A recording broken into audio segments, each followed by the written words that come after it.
Titrasi kompleksometri adalah titrasi yang berdasarkan pembentukan senyawa kompleks antara kation dengan zat pembentuk kompleks. Kompleks senyawa ini disebut kelat yang terjadi akibat titran dan titrat yang saling mengkompleks. Titrasi kompleksometri digunakan untuk menentukan kadar garam-garam logam. Salah satu titran yang banyak digunakan dalam titrasi kompleksometri adalah garam dinatrium etilen diamin tetraasetat atau yang sering disebut sebagai Na2-eta.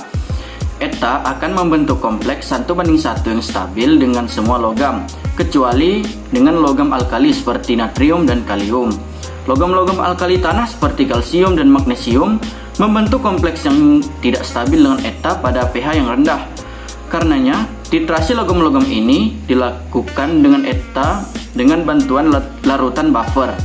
Untuk mendeteksi titik akhir titrasi digunakan indikator zat warna yang ditambahkan pada larutan logam pada saat awal sebelum dilakukan titrasi. Indikator yang dapat digunakan antara lain ada indikator hitam eriokrom atau yang sering disebut sebagai EBT, kemudian ada mureksid, jingga pirokatekol, biru hidroksi, naftol, dan jingga silenol. Pada saat titik akhir titrasi di mana ada sedikit kelebihan eta, maka kompleks indikator dengan logam akan pecah dan menghasilkan warna yang berbeda. Cara kerja yang pertama ialah membuat larutan standar sekunder. Nah, cara membuatnya yaitu sebanyak 18,61 gram NaEDTA dilarutkan dengan aqua secukupnya, kemudian dicukupkan volume sampai 1000 ml, kemudian kocok sampai homogen.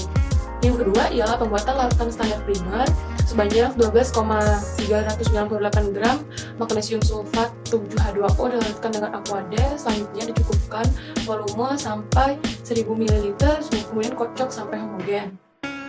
Yang selanjutnya ialah pembuatan larutan datar. Pembuatan larutan datar sel minyak sebanyak 70 gram NH4Cl dilarutkan dalam 300 ml NH4OH 25%, kemudian diencerkan dengan aqua des sampai 700 ml dan ukur pH dengan menambahkan NH4OH 25% lagi sampai pH yang dikehendaki, kemudian encerkan dengan aqua des sampai 1 liter. Selanjutnya ialah pembuatan larutan NaEDTA 10 ml larutan MgSO47H2O atur pH 9-10 ditambah dengan 2 ml larutan datar sel minyak, kemudian ditambahkan 50 mg indikator EBT, titrasi dengan larutan NaEDTA 0,05 m sampai terbentuk warna merah menjadi biru. Cara penetapan kadar kalsium laktat atau titrasi langsung, larutan sampel kalsium laktat dipipet 10 ml diatur pH sampai pH lebih dari sama dengan 12, tetapkan dengan penambahan NaOH4N, kemudian tambahkan 50 mg indikator mureksid, titrasi dengan larutan NaEDTA 0,05 m hingga menjadi perubahan warna dari merah menjadi violet. Penetapan kadar yang kedua yaitu penetapan kadar merkuri klorida atau titrasi kembali. Dipipet sampel 10 ml aqua des ke dalam tanaman layer diatur pH 9-10, kemudian ditambahkan 2 ml buffer sal minyak, ditambah dengan 50 mg indikator EBT, tambahkan 0,05 m sampai terjadi warna biru, catat volume, kemudian tambahkan EDTA 0,05 m sebanyak 10 ml lagi. Kelebihan EDTA dititrasi dengan larutan baku MgSO47H2O. Di sini saya akan membahas praktikum kali ini mengenai titrasi kompleksometri. Titrasi kompleksometri ini melibatkan ion logam dengan ligan atau zat pengikat. Zat pengompleks yang digunakan pada praktikum kali ini berupa Na2-eta, natrium etilen diamin tetraasetat, dan ion logamnya Ca2+. Alasan digunakannya Na2-eta pada titrasi kali ini karena Na2-eta berupa senyawa kompleks kelat yang bereaksi dengan ion logam yang membentuk kompleks kelat yang stabil dan larut air. Pada Na2-eta sebelumnya digunakan sebagai larutan standar sekunder. Dalam titrasi penetapan kadar akan tetapi dilakukan pembakuan terlebih dahulu dengan magnesium sulfat. Tujuan dari pembakuan tersebut untuk membentuk senyawa kompleks yang terdiri atas aseptor elektron. Larutan magnesium sulfat akan menerima elektron dan larutan Na2-eta. Na2-eta berperan sebagai donor elektron dan mampu mengompleksikan ion logam dengan membandingkan 1:1 mol.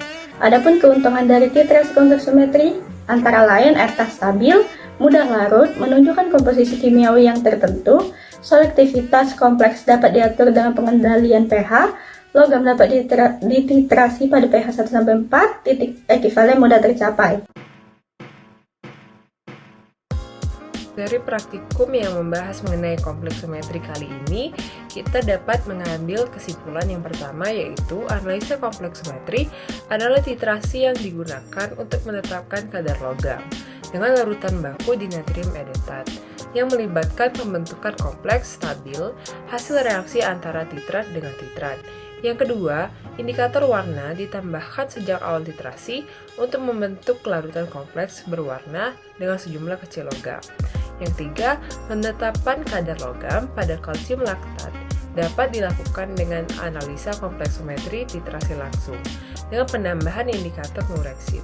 Yang keempat, penetapan kadar logam pada merkuri klorida dapat dilakukan dengan analisa kompleksometri titrasi kembali dengan penambahan indikator EBT.